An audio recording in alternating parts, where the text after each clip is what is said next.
ഓണം ഇങ്ങ് വന്നില്ലേ, മഴക്കാലത്ത് പിടിച്ച ഈ പച്ചപ്പും പായലും എല്ലാം ഒന്ന് വൃത്തിയാക്കണ്ടേ. കുറേ കാലം ബ്രഷും കൊണ്ട് തേച്ചൊരച്ചൊക്കെ കഴുകി മടുത്തു. ഇപ്പം ഈ മെഷീൻ കിട്ടിയ പിന്നെ പണി വളരെ എളുപ്പമായിരിക്കുകയാണ്. അപ്പോൾ ലാൽസ് ഫുഡ് വേൾഡിലേക്ക് എല്ലാവർക്കും സ്വാഗതം.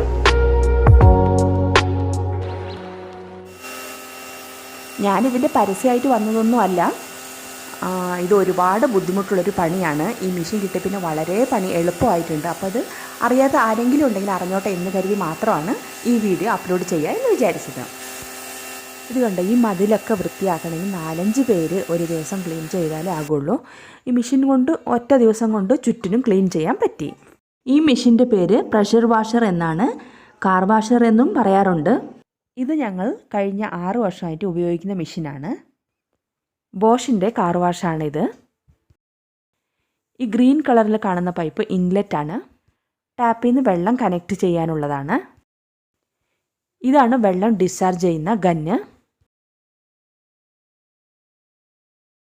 ഈ ഗന്നിൽ 3-in-1 നോസലാണ് ഉള്ളത്. അത് എങ്ങനെയൊക്കെയാണ് പ്രവർത്തിക്കുന്നതെന്ന് കാണിച്ചു തരാം. കണക്ഷനൊക്കെ കൊടുത്തു കഴിഞ്ഞിട്ട് പവർ ഓൺ ചെയ്ത് ഈ റെഡ് കളറിൽ കാണുന്നില്ല, ഈ ട്രിഗർ ഒന്ന് പ്രസ് ചെയ്താൽ മതി, വെള്ളം സ്പ്രേ ആകാൻ തുടങ്ങിക്കോളും. മെഷീനിൽ നിന്ന് ഗന്നിലോട്ട് കണക്ട് ചെയ്യുന്ന ഹൈ പ്രഷർ ഓസാണിത്.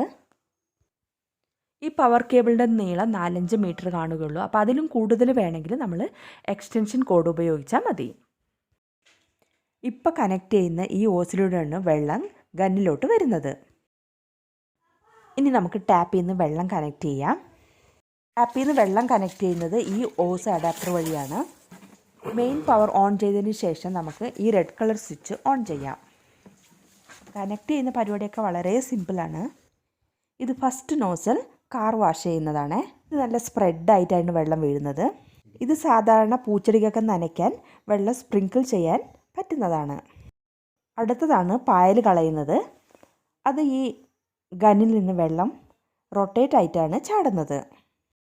നല്ല സ്പീഡും ആയിരിക്കും, അതുകൊണ്ട് തന്നെ പെട്ടെന്ന് ഈ പായലൊക്കെ പോയി കിട്ടും.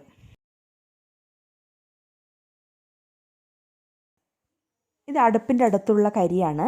നമുക്ക് ഈ മെഷീൻ ഉപയോഗിച്ച് ഈ കരിയും കളയാൻ പറ്റും. പെയിൻ്റ് അടിച്ച ഭിത്തിയിൽ തൊട്ടരികിൽ നിന്നൊക്കെ അടിച്ചാൽ ഇത് കണ്ടോ, ഇതേപോലെയൊക്കെ പൊളിഞ്ഞു പോകാനുള്ള സാധ്യതയുണ്ട്. അതുകൊണ്ട് പ്രത്യേകം ശ്രദ്ധിക്കണം.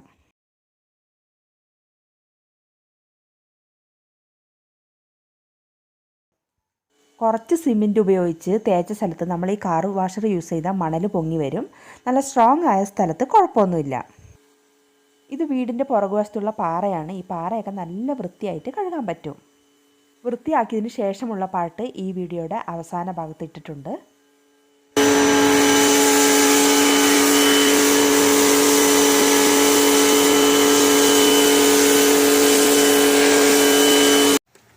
കാർ വാഷ് ഉപയോഗിച്ചാണ് ഈ പൂച്ചട്ടികളൊക്കെ ഞാൻ ക്ലീൻ ചെയ്തത്.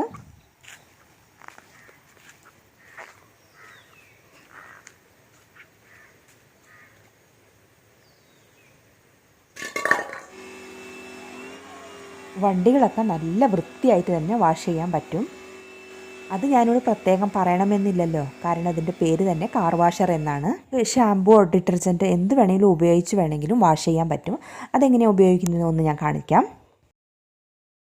ഇത് കണ്ടോ, നമ്മൾ ഷാമ്പൂ ഒക്കെ പതപ്പിച്ച് ഇതേപോലെ ഒരു കപ്പിലൊഴിച്ച് വെച്ചാൽ മതി. അത് കഴിഞ്ഞ് ഇവിടെ നിന്ന് ഈ പൈപ്പ് എടുത്തിട്ട് ഇതിലോട്ട് ഇട്ട് വയ്ക്കാം.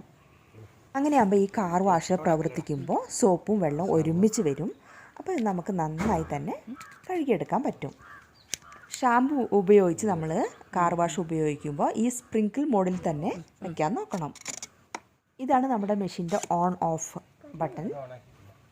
നമ്മൾ വണ്ടിയൊക്കെ കഴിയുമ്പോൾ ഒരിക്കലും ഹൈ പ്രഷറുള്ള ആ മോഡിൽ വെക്കരുത്. ഇത് കണ്ട് ഷാമ്പൂ ഒക്കെ നല്ലോണം പതഞ്ഞ് വീഴുന്നുണ്ട്. നമുക്ക് ഷാമ്പൂ വേണ്ടാന്നുണ്ടെങ്കിൽ അത് മാറ്റി കൊടുത്താൽ മതി. ഷാമ്പൂ അല്ലെങ്കിൽ ഫോമൊക്കെ നമ്മൾ ഉപയോഗിച്ച് കഴിഞ്ഞതിന് ശേഷം നമ്മൾ കാർ വാഷ് മോഡിലോട്ട് മാറ്റിയിട്ട് ഇതേപോലെ വെള്ളം സ്പ്രേ ചെയ്ത് കൊടുക്കണം.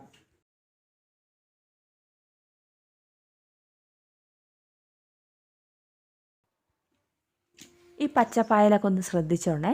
ഇത് ഞാൻ വാഷ് ചെയ്ത് കഴിഞ്ഞിട്ട് ഒന്നുകൂടി കാണിക്കാം.